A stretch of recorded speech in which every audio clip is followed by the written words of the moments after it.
Digital city മലയാളത്തിന്റെ മറ്റൊരു വീഡിയോയിലേക്ക് എല്ലാ സുഹൃത്തുക്കൾക്കും സ്വാഗതം. ഇപ്പോൾ ഇന്നത്തെ നമ്മുടെ വീഡിയോ എന്ന് പറയുമ്പോഴത്തേക്കും പൊക്കോ F1ന്റെ എക്സ്പെക്ടേഷൻസും ലീക്സും അതിന്റെ കുറച്ച് സ്പെക്സും ഒക്കെയാണ്. അപ്പോൾ നിങ്ങൾ ഈ ചാനൽ ഇതുവരെ സബ്സ്ക്രൈബ് ചെയ്തിട്ടില്ല എന്നുണ്ടെങ്കിൽ താഴെ കാണുന്ന റെഡ് സബ്സ്ക്രൈബ് ബട്ടൺ ഒന്ന് ക്ലിക്ക് ചെയ്യുക. കൂടെ തന്നെ തൊട്ടടുത്തുള്ള ബെൽ ഐക്കൺ ഒന്ന് എനേബിൾ ചെയ്യുക. അതാകുമ്പോൾ നമ്മുടെ പുതിയ വീഡിയോസിന്റെ നോട്ടിഫിക്കേഷൻസ് നിങ്ങൾക്ക് വളരെ പെട്ടെന്ന് തന്നെ കിട്ടുന്നതായിരിക്കും. അപ്പോൾ ഒട്ടും താമസിക്കാതെ തന്നെ നമുക്ക് വീഡിയോയിലേക്ക് കിടക്കാം.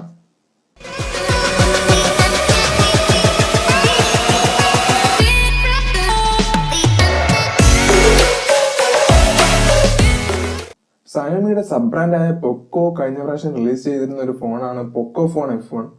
അപ്പോൾ ഈ ഫോണിന്റെ പ്രൈസിങ്ങും അതിന്റെ ഒരു സ്പെസിഫിക്കേഷൻസും ഒക്കെ കാരണം ഒരു വലിയൊരു സക്സസ് ആയിരുന്നു ആ ഡിവൈസ്. അപ്പോൾ ഈ സക്സസ് കാരണം തന്നെ പൊക്കോ F2ന്റെ ഒരു എക്സ്പെക്ടേഷൻസും ഒരു കാത്തിരിപ്പൊക്കെ ഒരുപാട് കൂടുതലാണ്. ഒരു ഫ്ലാഗ്ഷിപ്പ് കില്ലർ എന്ന ഒരു റേഞ്ചിലായിരുന്നു ഈ ഡിവൈസ് ലോഞ്ച് ചെയ്തിരുന്നത്. OnePlusനും സെൻഫോൺ 5Cക്കും ഒക്കെ ഒരു കോമ്പറ്റീറ്റർ ആയിരുന്നു ഈ ഒരു ഡിവൈസ്. ഡിസൈനിങ്ങിന്റെ കാര്യം നോക്കുകയാണെങ്കിൽ നോട്ട് 7 പ്രോയിൽ അവർ കൊടുത്തതുപോലെ തന്നെ ഒരു ഗ്രേഡിയന്റ് ബാക്ക് പാനലും ഒരു വാട്ടർ ഡ്രോപ്പ് നോച്ചും ആ ഒരു രീതിയിലൊക്കെ ഉള്ള ഒരു ഡിസൈൻ തന്നെയാണ് ഈ പൊക്കോ F2ലും വരാൻ സാധ്യതയുള്ളത്. പെർഫോമൻസിന്റെ കാര്യം നോക്കുമ്പോഴത്തേക്കും സ്നാപ്ഡ്രാഗൺ 855 ആണ് അവരതിൽ വയ്ക്കാൻ സാധ്യതയുള്ളത്. നേരത്തെയുള്ള റൂമേഴ്സ് എന്നൊക്കെ പറയുമ്പോഴത്തേക്കും സ്നാപ്ഡ്രാഗൺ 845 തന്നെ അവർ വീണ്ടും വയ്ക്കുക എന്ന് തന്നെയായിരുന്നു. പക്ഷെ ഒരല്പം ലേറ്റ് ആയാലും അവര് സ്നാപ്ഡ്രാഗണിന്റെ നല്ലൊരു പ്രോസസറുമായിട്ട് തന്നെ വരും എന്ന് തന്നെയാണ് ഇപ്പോഴുള്ള റൂമേഴ്സ് ഒക്കെ കേൾക്കുന്നത്. ഇപ്പോൾ ബാറ്ററി വരാൻ സാധ്യതയുള്ളതെന്ന് പറയുമ്പോഴത്തേക്കും 4000 mAh ബാറ്ററി തന്നെയാണ് ഇപ്പോഴും വയ്ക്കാൻ സാധ്യതയുള്ളത്. അതിൽ താഴോട്ട് പോകാൻ യാതൊരു ചാൻസും കാണുന്നില്ല. കാരണം അത് ആ ഒരു ഡിവൈസിന്റെ പൊക്കോ F1ന്റെ ഒരു യൂണിക് സെല്ലിംഗ് പോയിന്റ് ആയിരുന്നു 4000 mAh ബാറ്ററി.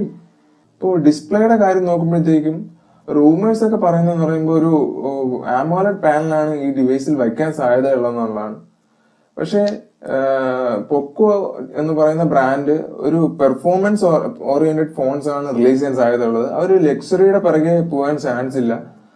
അതുകൊണ്ട് തന്നെ എൻ്റെ ഒരു എക്സ്പെക്ടേഷൻ എന്ന് പറയുമ്പോഴത്തേക്കും അത് ഒരു IPS ഡിസ്പ്ലേ വെച്ചുള്ള ഫോണായിരിക്കും അവർ റിലീസ് ചെയ്യാൻ സാധ്യതയുള്ളത്. ഇപ്പോൾ ക്യാമറയുടെ കാര്യം നോക്കുമ്പോഴത്തേക്കും ഇപ്പോൾ നോട്ട് 7 പ്രോയിൽ അവര് 14,000 പ്രൈസ് റേഞ്ചിലേക്ക് 48 മെഗാ പിക്സൽ ക്യാമറ കൊടുത്തിരുന്നു. അപ്പോൾ ഈ ഒരു ട്രെൻഡ് തന്നെ പൊക്കോ F2നും തുടരാൻ ചാൻസ് ഉണ്ട്. ഇപ്പോൾ ഒരു 48 മെഗാ പിക്സൽ ക്യാമറയൊക്കെ തന്നെയാണ് പൊക്കോ F2നും വരാൻ സാധ്യതയുള്ളത്. പിന്നെ വേറെ ഒരു റൂമർ കേൾക്കുന്നതെന്ന് പറയുമ്പോൾ ഈ പൊക്കോ F2ന് ഒരു ട്രിപ്പിൾ ക്യാമറ സെറ്റപ്പ് ആവാൻ സാധ്യതയുണ്ട്. പക്ഷെ ഈ ഒരു പ്രൈസ് റേഞ്ചിൽ അവർ ഡുവൽ ക്യാമറ വയ്ക്കും എന്നാണ് എൻ്റെ ഒരു എക്സ്പെക്ടേഷൻ. പിന്നെ ബാക്കിയുള്ള ഫീച്ചേഴ്സ് എന്നൊക്കെ പറയുമ്പോഴത്തേക്കും പൊക്കോ F1ന്റെ ട്രെൻഡ് കണ്ടിന്യൂ ചെയ്യുകയാണെങ്കിൽ പൊക്കോ F2ലും നമുക്ക് കാണാൻ സാധ്യതയുള്ള ആൻഡ്രോയിഡ് പൈ ബേസ് ചെയ്ത MIUI 10ന്റെ ആഡില്ലാത്ത ഒരു UI ആയിരിക്കും കാണാൻ സാധ്യതയുള്ളത്. പിന്നെ വൈഡ് ബാൻഡ് L1 സർട്ടിഫിക്കേഷൻ അത് പൊക്കോ F1ല് ഈ ഇടയ്ക്ക് അവർ അപ്ഡേറ്റ് വഴി കൊടുത്തതേ ഉള്ളൂ.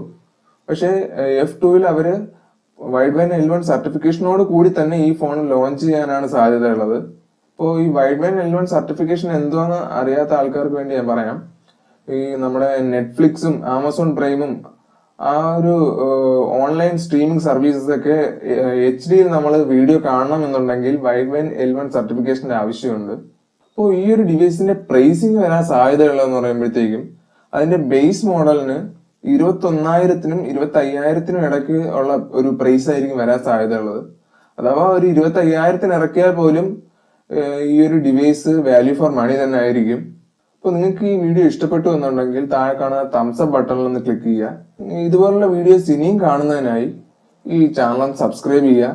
പറ്റുമെങ്കിൽ നിങ്ങളുടെ ഫ്രണ്ട്സും റിലേറ്റീവ്സും ഒക്കെ ആയിട്ട് വീഡിയോ ഷെയർ ചെയ്യാൻ ശ്രമിക്കുക. അപ്പോൾ അടുത്തൊരു വീഡിയോയുമായി വീണ്ടും കാണുന്നതാണ്.